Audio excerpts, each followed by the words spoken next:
మాజీ రాష్ట్ర రవాణా శాఖ మంత్రి నాగేంద్ర మాట్లాడాలి. దీన్ని చూసుకున్నట్లయితే మనం రోడ్డు రవాణా శాఖ మంత్రి గారు మన అపోజిషన్ పార్టీ అరవింద్ గారు 500 కోట్లకు శాంక్షన్ చేసి అలా 250 కోట్లే మెన్షన్ చేశారు. మిగతా 200 కోట్లు ఎటువి 2016 అధికారంలో ఉన్నప్పుడు 500 కోట్లకు 500 కోట్ల కంటే ఒక ఎక్కువ రూపాయి ఖర్చు పెట్టినా కానీ ఇట్లా అధ్యక్ష, ఈ రోజు చూసుకున్నట్లయితే ప్రతి ఒక్క ఊళ్ళో ప్రతి ఒక్క వీధిలో మేము రోడ్లు వేయించాం. దానికి మా దగ్గర అన్ని సాక్షులు రుజువులు ఉన్నాయి.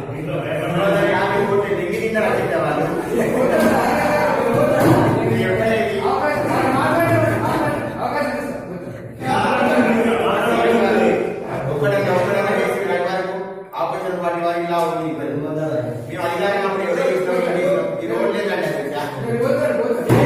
వాళ్ళు వేసిన రోడ్ల వల్ల చాలా మంది వాళ్ళ బోర్డు పెట్టుకుని వాళ్ళే చెప్తున్నారు.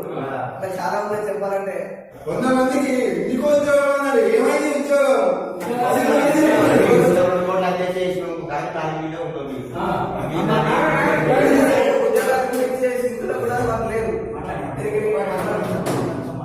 దానికి ఏమాత్రం చెప్తారో స్పందన తెలుసుకోగలరు. అజయ్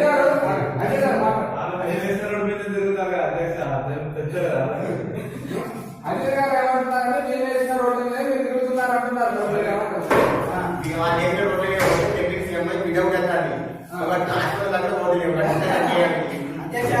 వాళ్ళు